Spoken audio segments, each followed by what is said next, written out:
I don't mean good. I mean, it's lovely talking to you, obviously.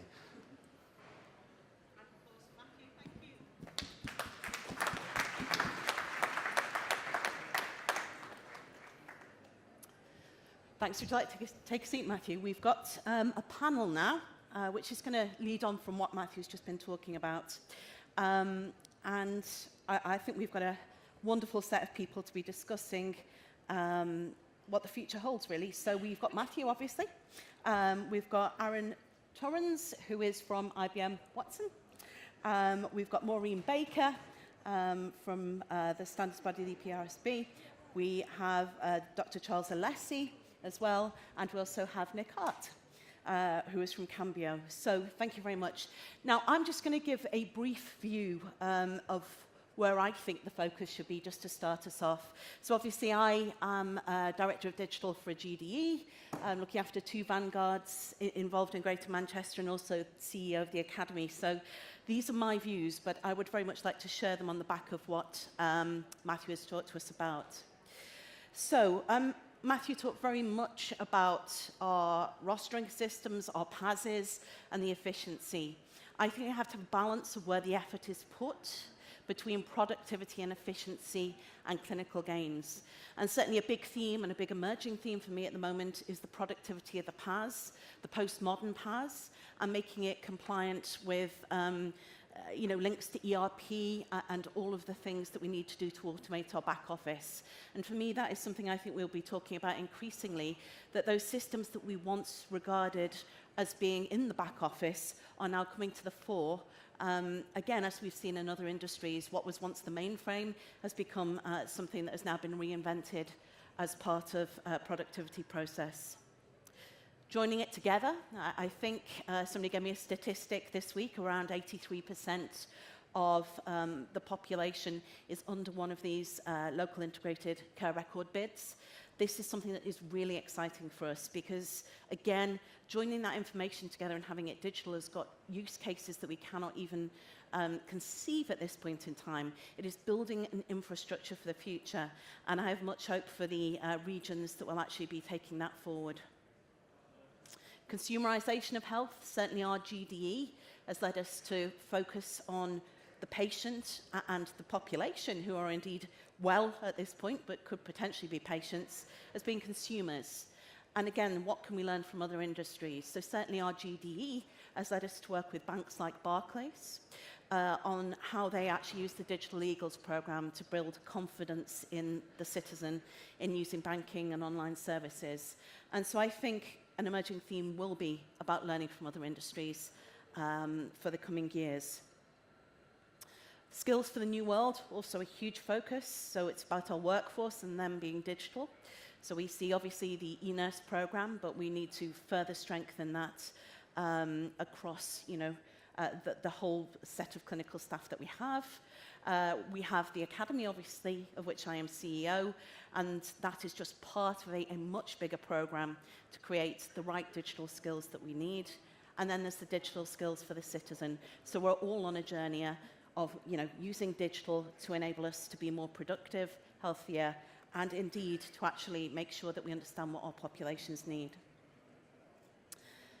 Very exciting, I think, that we are in digital health. Those that work in digital health are becoming a profession. And I think the emerging work with FedIP and the Faculty of Clinical Informatics is providing a focus that we have never seen before on professionalism. And I think that is a very interesting and exciting emerging space. I think the focus on leadership for this journey is key, be it in the digital health space, be it at board level, be it at the wider system or nationally. And I believe that we are lining up all of those factors. For me, there is something of a zeitgeist at this time of actually being able to crack digital in enabling the healthcare system to be as productive, safe, and effective as possible.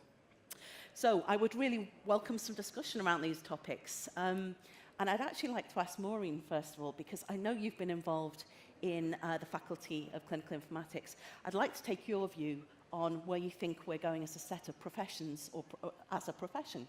Fantastic. Thank you very much. Well, great to be with you this morning, guys. And I hope what I've got to say is interesting.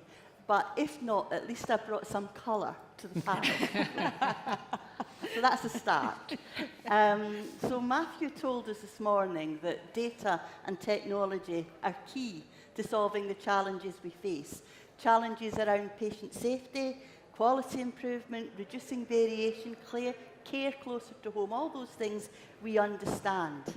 But none of these challenges will get anywhere near addressing without clinical and professional engagement. So Rachel, your point about the federation, the faculty, it's absolutely critical that we do professionalise our key people who are going to be working to deliver these for us. And I have had the great privilege of working with Jane Dacre in the Royal College of Physicians to set up the faculty, chaired the steering group, and still, just for a few more weeks, I'm chairing the shadow board before I have the great joy of handing the proper faculty over to its new officers. But if we come back to talking about clinical and professional engagement, I think it's fair to say, it's certainly my impression, that previous initiatives foundered on the rocks of, clinical indifference, clinical hostility sometimes, and, clinicians were sceptical, they were hostile. And frankly, quite often they were right to be so, because they were being, asked, forced, to use systems that didn't work for them, that they didn't trust, that they weren't properly trained for, that they saw as adding barriers and burdens to already heavy workload. And I do think we always have to remember that the fundamental business that we are in the health and care sector, the fundamental business is what happens between the patient and the clinician, the client and the professional that's working for them. That basic transaction is what the whole shebang is all about. And all the stuff that we're going to be talking about over the next few days, it absolutely has to work to serve these encounters. We have to get the basics right for these patients, for these clinicians, for these services. We need to support clinicians to deliver safer, better care by the work we are doing for the data and the technology. And clinical and professional standards are fundamental to getting systems and products that work for patients and clinicians. PRSB, Professional Record Standards Body, I know you all think it's something to do with birds, but, Professional Record Standards Body, PRSB, we're working to produce the standards that the system needs. Standards that allow the information to be safely and securely shared for the integrated care that 21st century patients need. Standards developed by clinicians and patients and their organisations. Standards that are endorsed and promoted by all the Royal Colleges and professional organisations across the health and care sector. So, the digital focus for me needs to be on the clinical professional encounter, the basic encounter that underpins the whole business of the NHS. And our priorities are achieving systems and standards that work in supporting that encounter.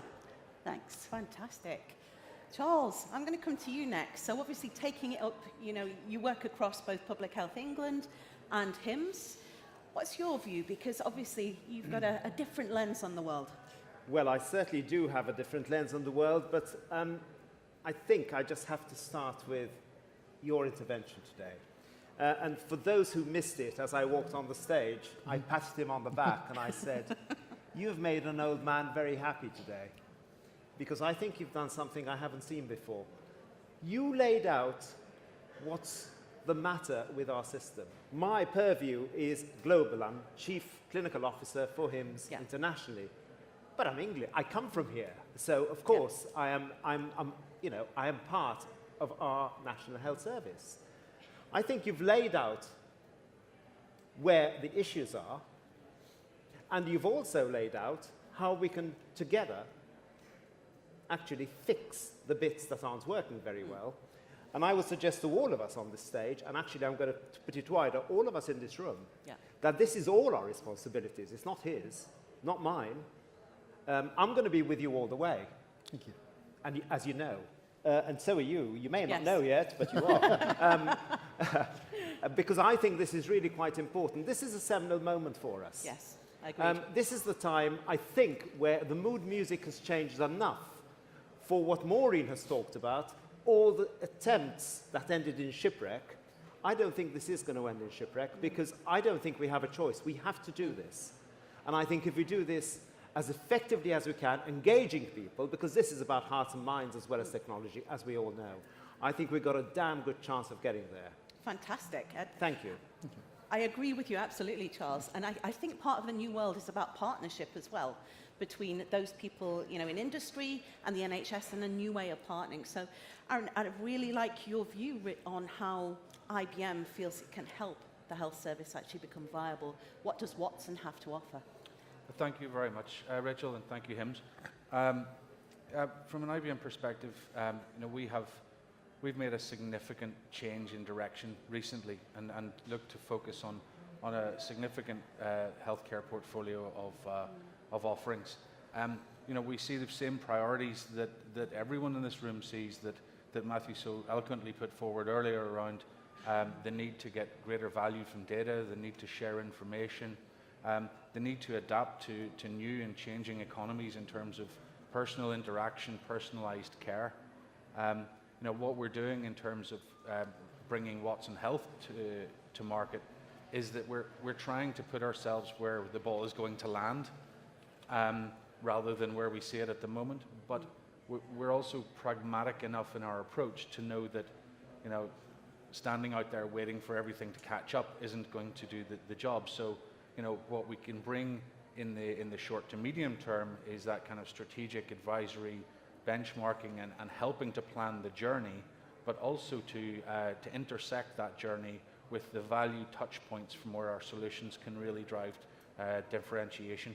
And, you know, just as some examples to that, you know, we're already pushing forward in terms of integrated care across clinical and social.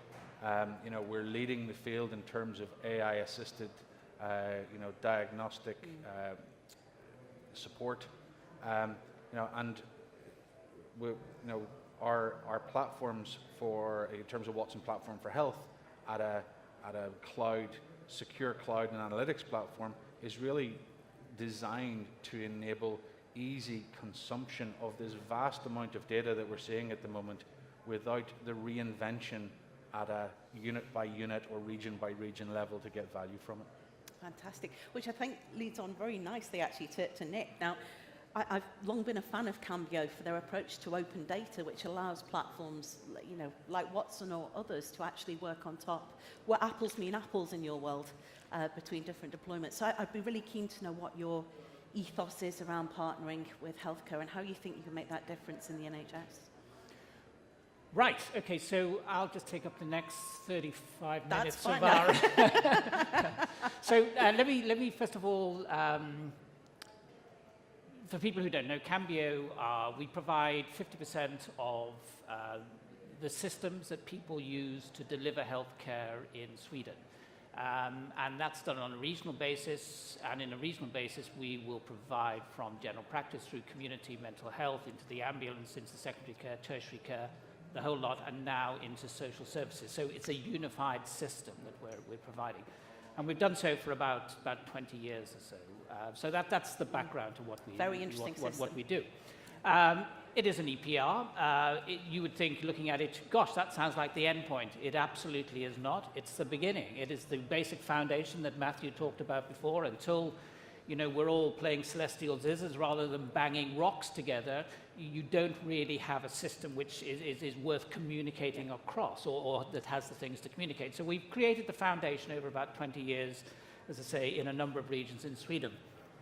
And are now looking, so where next, you know, so obviously the areas that one starts to get very, very quickly into are, so how do we start to, very slowly I have to say, but how do we start to reuse this information? So clinical decision support, into clinical interventions, those sorts of things.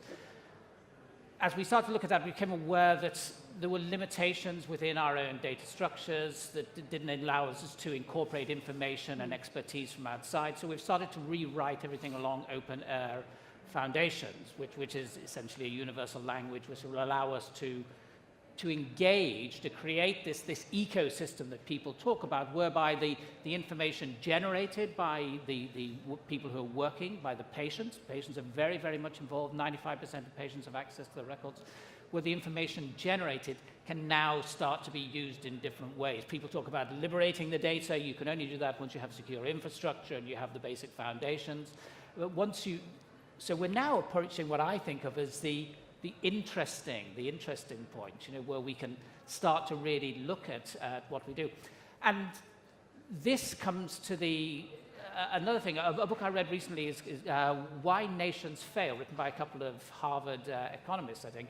And they talked about successful countries tend to have inclusive institutions, and states that fail have extractive institutions, those that just take. And you start to apply that to the thinking around healthcare and healthcare IT systems. So why aren't doctors typically engaged with the sorts of systems they have in hospitals? Because they're extractive systems. They're asked to contribute, they get sod all for it.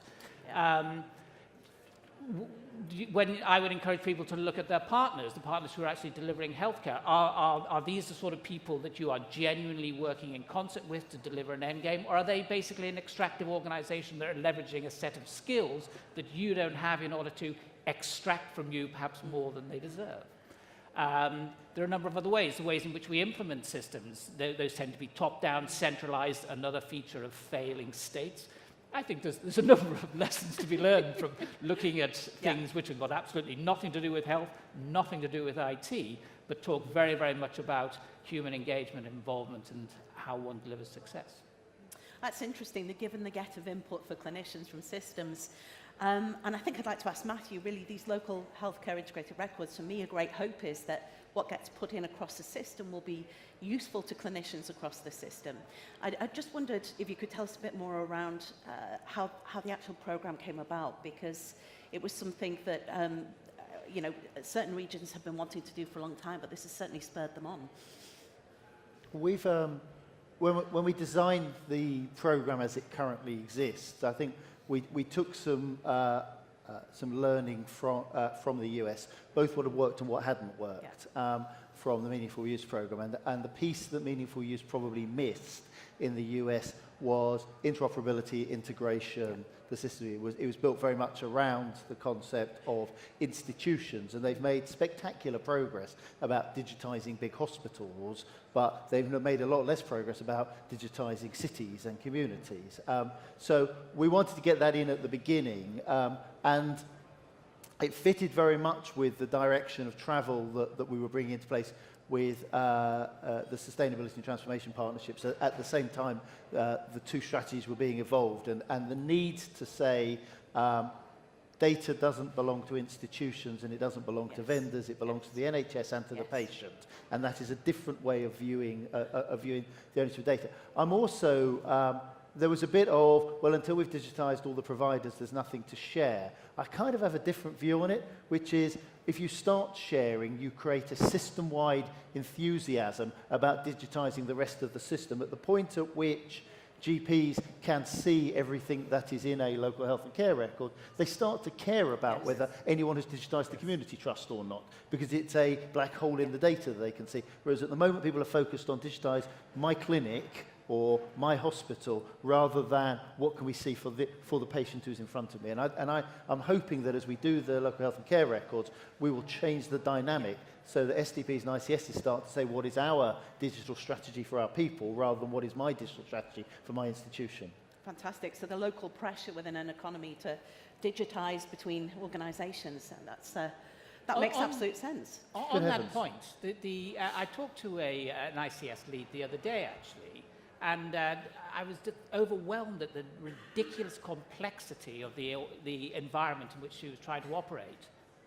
And she was doing it as a part-time job. To my mind, it required 5 or 6 full-time people armed with either clubs or very sharp carrots to really drive that forward. I don't know what you think about that. I think it... Not the clubs necessarily. But I don't think we all want staff at the Tried moment. that. So I wouldn't disagree, but what I would say is Chris Ham called the current reorganisation of the NHS's first ever bottom-up reorganisation. And what we can see around our most advanced systems is that they are building infrastructure out of all part of the systems in order to be able to run the system. And our least advanced systems haven't. And if we just did this as an instruction from the top, what we would create is a movement of the management deck chairs around, as the NHS frequently does. I'm more interested in the sense of collaboration that it requires to choose to pool decision-making and pool resources in order to solve the challenges of a part of a system than I am in, if I could get legislation, I could tell everybody to do it. Because I think we generally do it the legislation way, and we generally get basically the same set of outcomes just from a different set of inputs. And hopefully we'll be hearing in the next couple of days who will be awarded the monies. You might. Yes. Fantastic. So should we open the floor for questions? I think we've got Aid Byrne over there, first person with his hand up. Thanks. Rachel, Hi, Aid. just going back to what you said at the beginning, really, about efficiency. Yeah. I'm not good with years and dates. One of the many things I'm not good at. But about 10 years ago, we were all talking about a clinical 5. And one of those clinical 5 was scheduling. And, you were talking about efficiency in the beginning. And it does strike me that, one of the key ways that we can improve efficiency in the service is scheduling. And yet we really haven't seen the emergence of it in general. And people didn't implement. It was the one of the 5 that people generally didn't implement, actually. So I just wondered what your views and what the panel's views on that were, really. I agree with you. I think scheduling is part of a efficiency picture. But certainly I'll open it up to Matthew and others here because I know they'll have views. Yeah, so it's a flashback moment because the last time I was COO of the NHS, we invented the clinical 5. But I think the point here is that over the intervening 10 years, everybody's bought a scheduling system. Yeah. What they haven't done is implement scheduling. They haven't actually done case mix adjusted, workload necessity. They haven't made it easy for nurses to make themselves available for particular stuff. We've just not done it very well. I think we've not. We've done the IT implementation, not the change implementation that's necessary. And part of what we need to do now is go back round and say, well, either we've just implemented a load of really rubbish systems and we have to start again. I suspect that's not true. I suspect we've just implemented 25% of what they're capable of doing. And not connected them to everything they could be connected Yes. to give the whole productivity picture, I think. Just on that, I certainly think that scheduling across an entire community, the entire health economy, is one of the core engines, absolutely. And that's the sort of stuff that we've implemented in Sweden, for example. It is absolute foundational step. Yeah. Tim Hubbard, King's College, Health Data Research UK and Genomics England. There's a question to Matthew. So the apps vision is very attractive, but it took Apple to build the infrastructure to support running apps. So you can make all the EHRs Smart on Fire compliant, but you've still got to have an infrastructure, a neutral infrastructure to run apps that are deployed from different places. Who's going to build that? Because of course all the commercial providers like Watson and Co, they have a vested interest in selling you their own apps. So luckily, Apple have already built the infrastructure.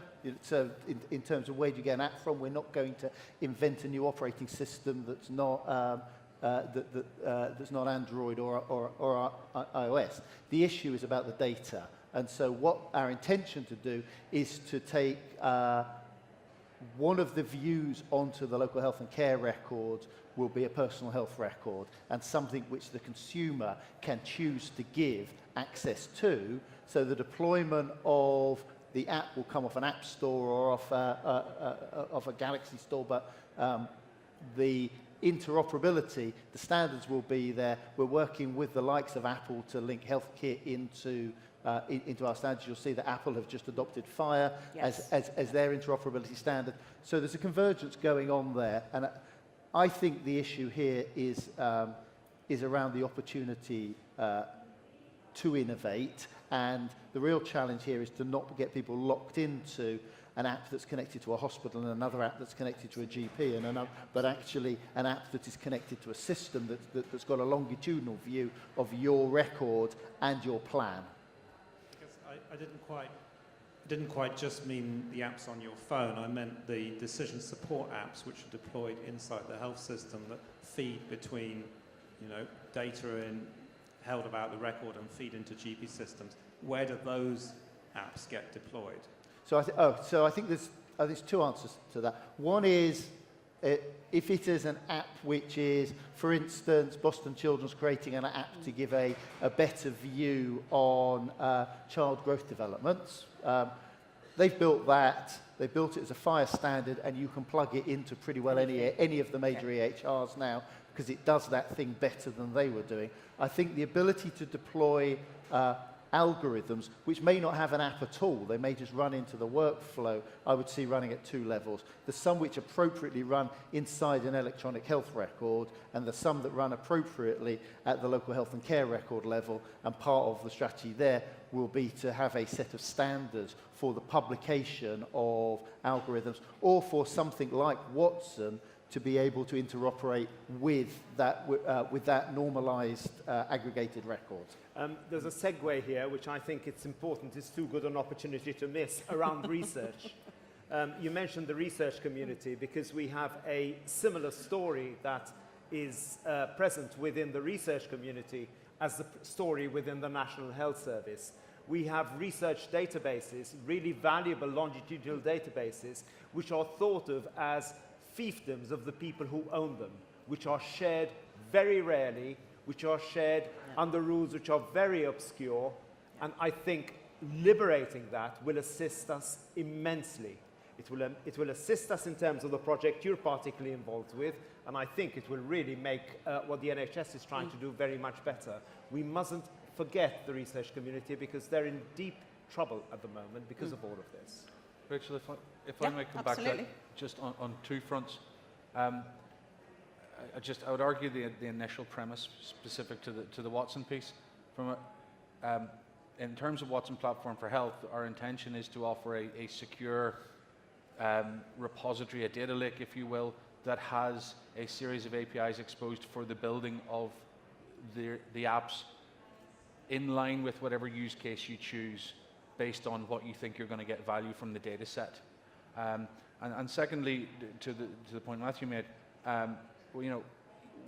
there is a multi-tiered approach to this, and from as we look at integrated care, we look at care not necessarily within and across the tiers of the clinical setting, but from across the clinical setting and potentially across the social setting into self-directed care, etc. And at that level, there needs to be a level of awareness of the patient, awareness of the care plan, that feeds perhaps at an aggregate level, but at a need-to-know level, and then shares that across the multidisciplinary team.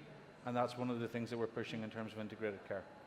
Certainly what I'm seeing is, a great deal of work being done by the GDEs and also the integrated care records to create that platform, and a lot of sharing happening across the system. Not all of the answers are known, but I'm confident that we will get there with my sort of GDE hat on.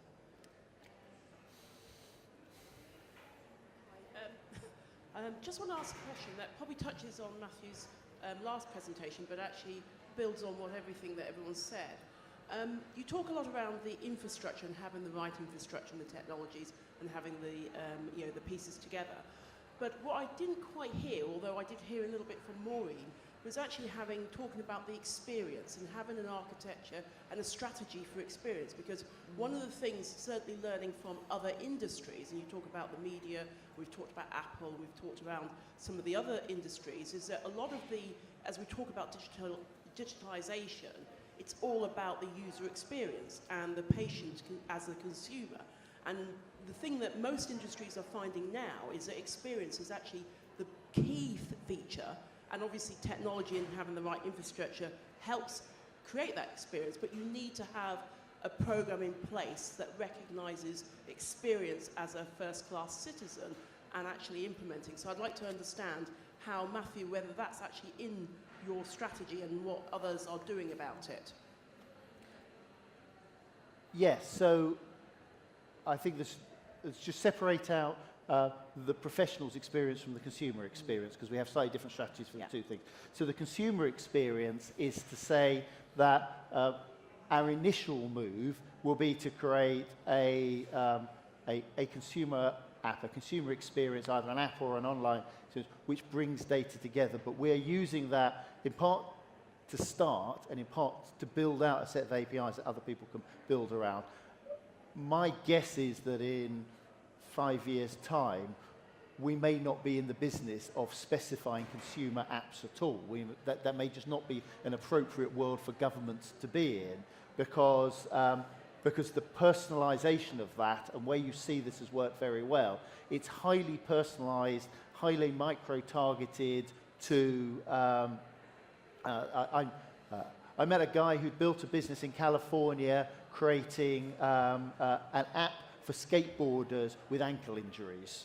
You know, it plugged into the Kaiser Permanente electronic patient record, and he got like 98% of that very niche market, because the language that skateboarders talk to each other about their injuries is not the same language that my mum would talk about her hip pain. You know, so I think we have to create an environment where you can micro-target in that way, and that what we'll be doing is creating almost the vanilla version that everybody can get access to, but the room for people to innovate. So the consumer space, I think, is about creating that app ecosystem.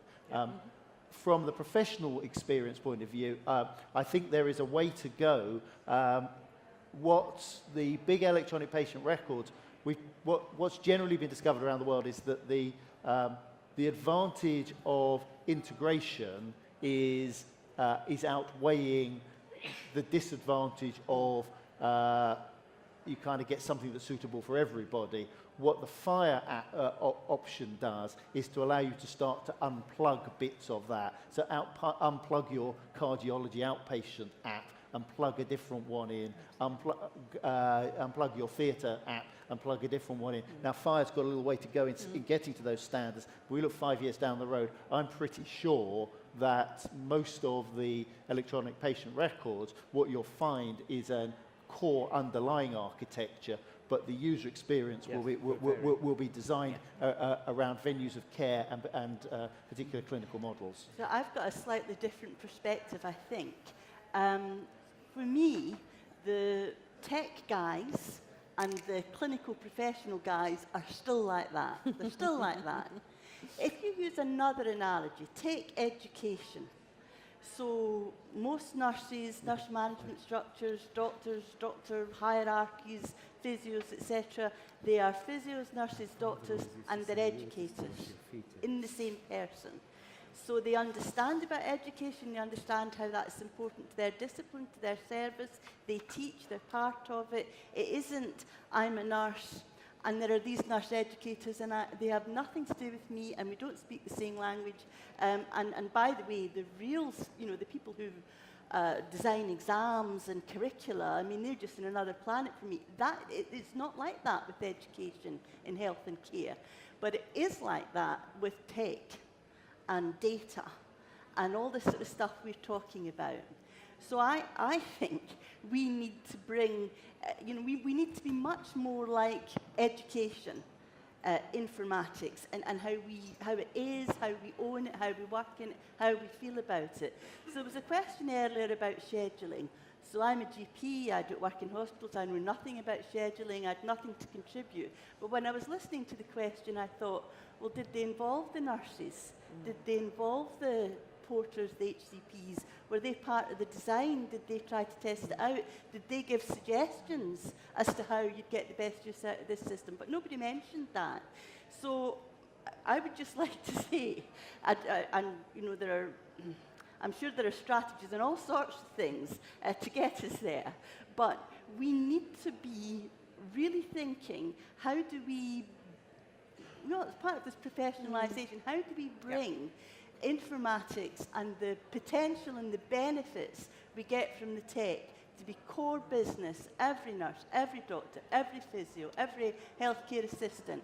And until we get there, we're still going to be like this. That's really interesting. go on. No. No, go on. Okay, let me give you a very brief Swedish experience. About 15 years ago, at the behest of patients, driven by oncology patients, we opened up the data, unmediated data to patients. That was in agreement with the doctors. That, has since evolved into, and that was very, very successful, but not something that could be done, felt it could be done to a wider scale. That has evolved into a national solution whereby, as I say, 30% of Swedish citizens last year, or people who had engagement with the health service, did so via online tools. We're extending those now into more lifestyle things. So Skype is embedded in the electronic patient record. So, do you have to come in or do you just have a Skype appointment? There's a number of things.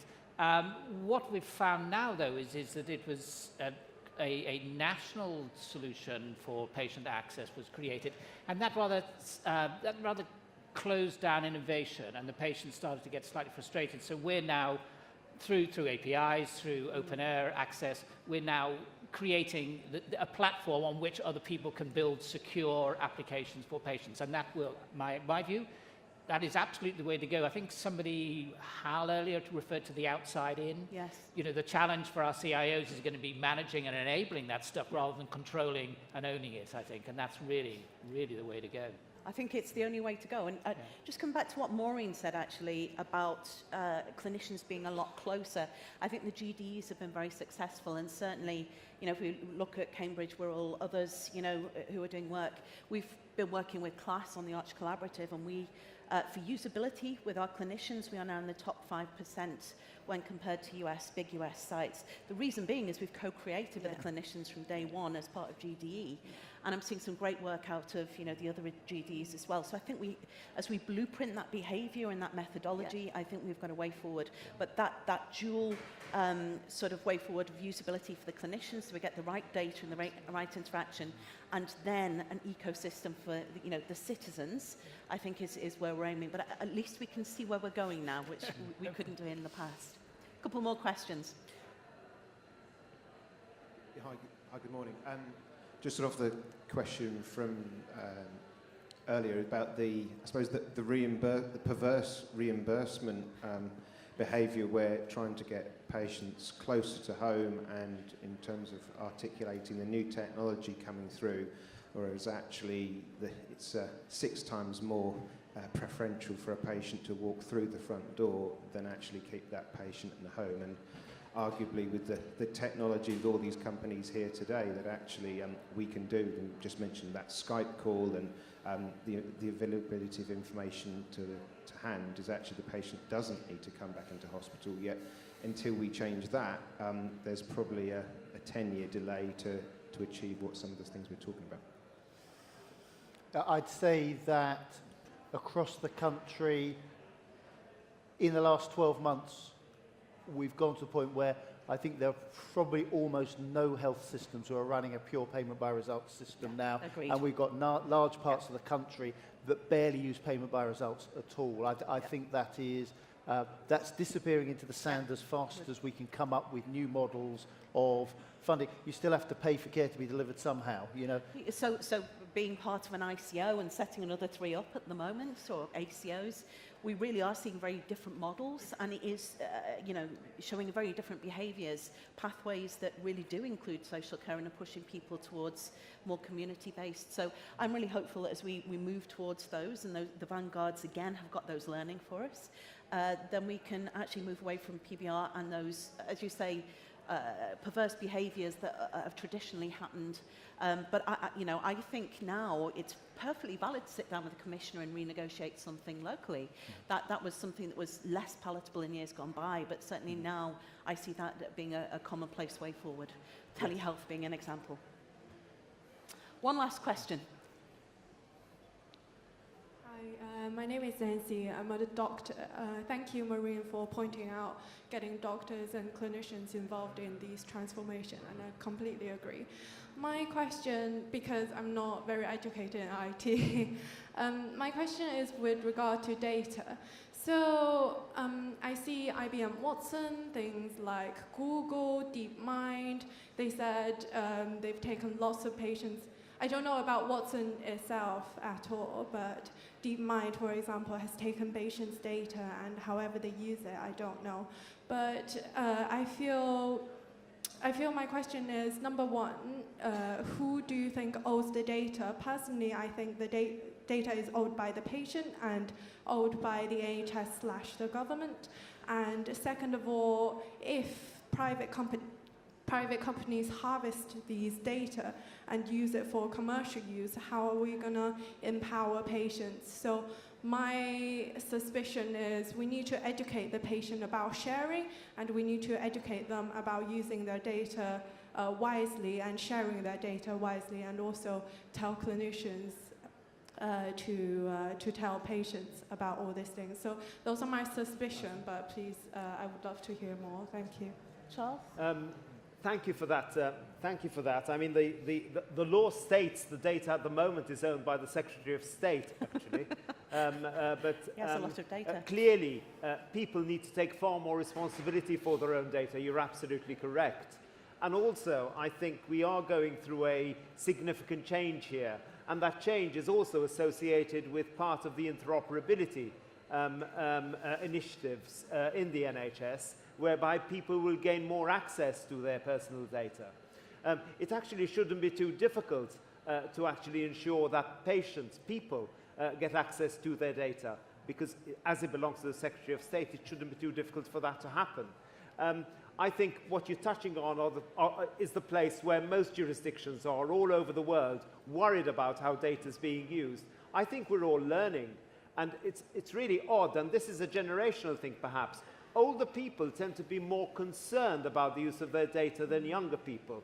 You'd think that it would be the other way around, but it isn't. So I think we're going through a phase at the moment. We're nearly there. I think we're going to come to the end of this and understand how best to use data.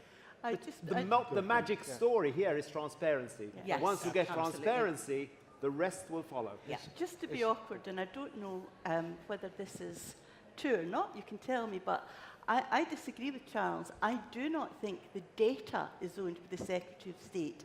The record is owned by the Secretary of State. That's two different things. So if someone takes my blood pressure and it's, I don't know, 145/85, say, and that goes on to my record, then that part of my record, that's owned by the Secretary of State. Yeah. But that data item, my blood pressure, who owns that? Is it me? Is it the person who took it? And I don't think that the legal framework is yet at the place that makes these distinctions. And one thing I think we should be seriously thinking about is how we can encourage patients to donate their data to the NHS, to the public health, to a commercial company. RCGP has a longitudinal database going back from the early 1960s. But that data has explicitly been donated by patients to the charity of the Royal College of GPs. So I'm just saying, I think there's a whole load of stuff to be disentangled there, and that tends to be very interesting. I think that's a lovely point to end on. So I've got my Data Saves Lives badge from Connected Health Cities, which I wear with pride. But it is about that conversation with the citizen about data saving lives and the terms and conditions under which that data can be used to improve healthcare. So from my perspective, that's a very important piece, and we do need those conversations with our citizens. So I think we've drawn to an end now. If you could give the panel a round of applause. Thank you very much, everybody.